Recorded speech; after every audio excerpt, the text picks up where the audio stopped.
Hola, soy Faustino Padrón, estudiante de Relaciones Industriales de la Universidad Fermín Toro. Hoy hablaré de cómo ha evolucionado el salario en Venezuela. En los albores de la democracia, el salario en nuestro país se ha ido ajustando en la medida en que la inflación ha mermado el poder adquisitivo de los trabajadores.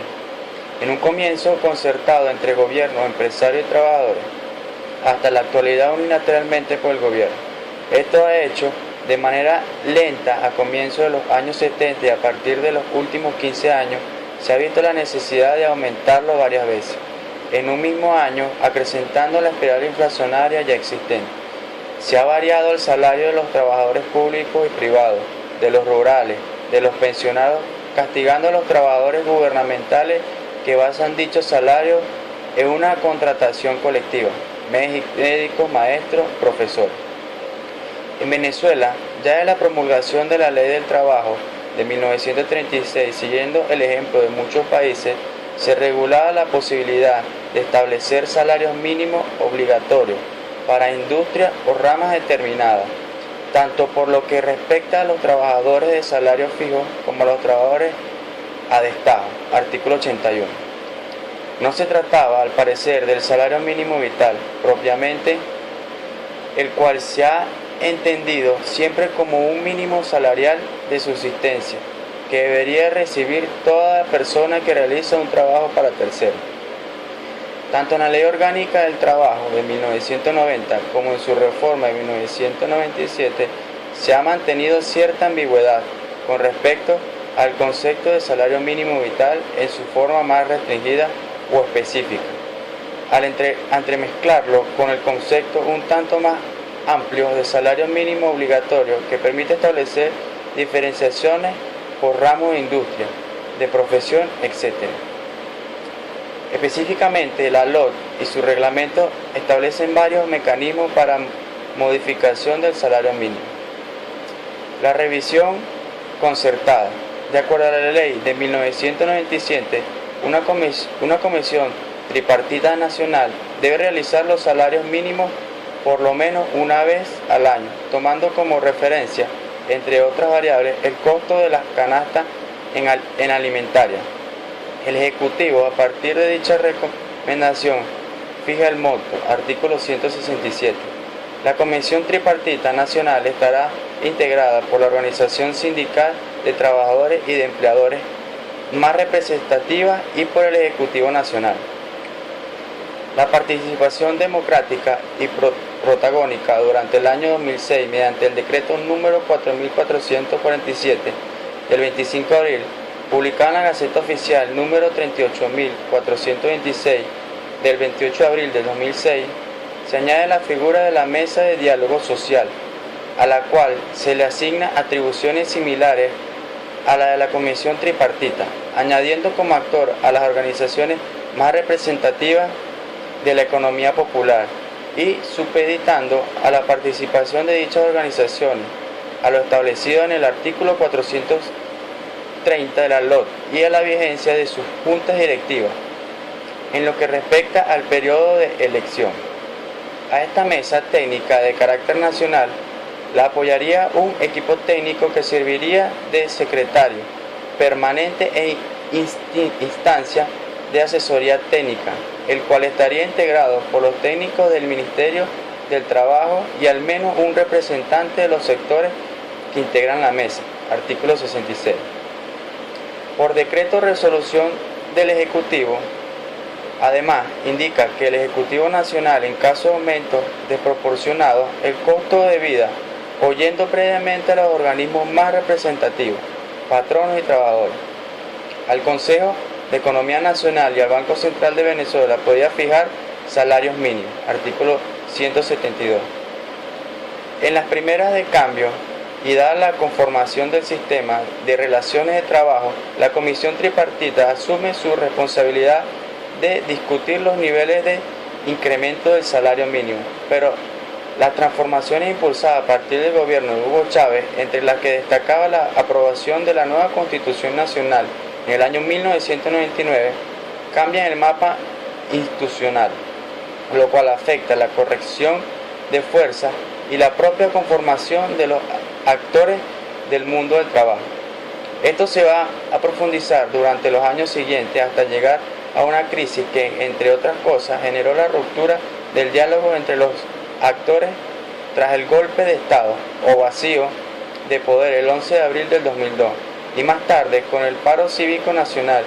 de finales de 2002 y principios del 2003. Luego de estos sucesos, algunos de los representantes de los actores del mundo del trabajo han clasificado a todos y cada uno de los incrementos del salario mínimo como decisiones unilaterales por parte del gobierno nacional. A partir de 1997 y como referencia a este nuevo esquema normativo se ha ido consolidando una política de incremento del salario mínimo anual,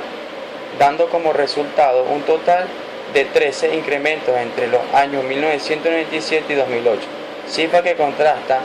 con los 6 incrementos del salario mínimo decretados durante los años 1974 y 1996. Esto significa que se ha ido duplicando el número de incrementos realizados apenas 10 años. Esta política de carácter público, según representantes del gobierno nacional, estaría orientada a la mejora de la calidad de vida de los trabajadores. No obstante, la discusión sobre el incremento del salario mínimo y específicamente el proceso a seguir para la determinación del monto y esquema de incremento no resultan para nada sencillos y en definitiva terminan por trastornar directamente al mercado de trabajo, generando un alto impacto en aspectos claves como precios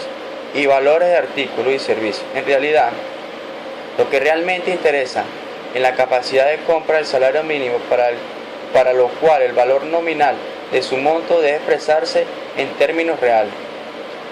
Una decisión tan importante como la del incremento del salario mínimo debe tomarse con referencia a ciertos indicadores que reflejen el comportamiento del mercado de trabajo y especialmente la situación del contexto económico,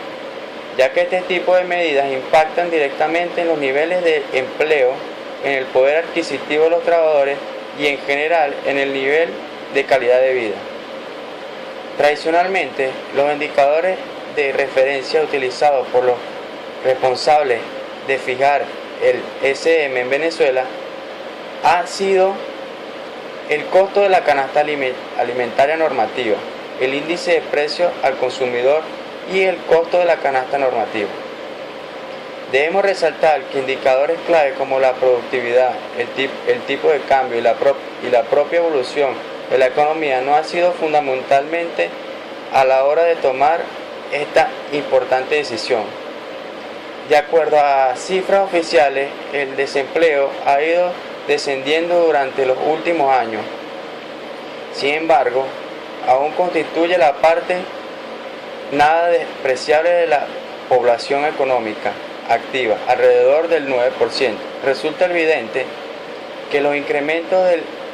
salario mínimo afectan la estructura del costo de las empresas de unidades productivas, instituciones u organismos, y si este tipo de decisiones se toman sin considerar aspectos claves como la productividad u otros indicadores de crecimiento, desarrollo, el sector económico, etc. Estas tienen un efecto directo sobre el índice de precios al consumidor. A las medidas de incremento se suma la práctica de decretar inmovilidad laboral, asumida por el gobierno nacional como política para controlar la estabilidad en el empleo, vigente desde el año 2002 y prorrogada hasta hoy en día, lo cual genera mayor presión en el mercado del trabajo, obligando a las empresas a mantener su plantilla independientemente de los resultados de su gestión. Las organizaciones en general reaccionan disminuyendo la demanda de la mano de obra en el mercado. Creemos que este tipo de medidas desincentiva la creación de nuevos empleos, al menos en el sector privado, el cual depende de la gestión óptima de sus recursos. Este es uno de los grandes retos en cuanto a la definición de política pública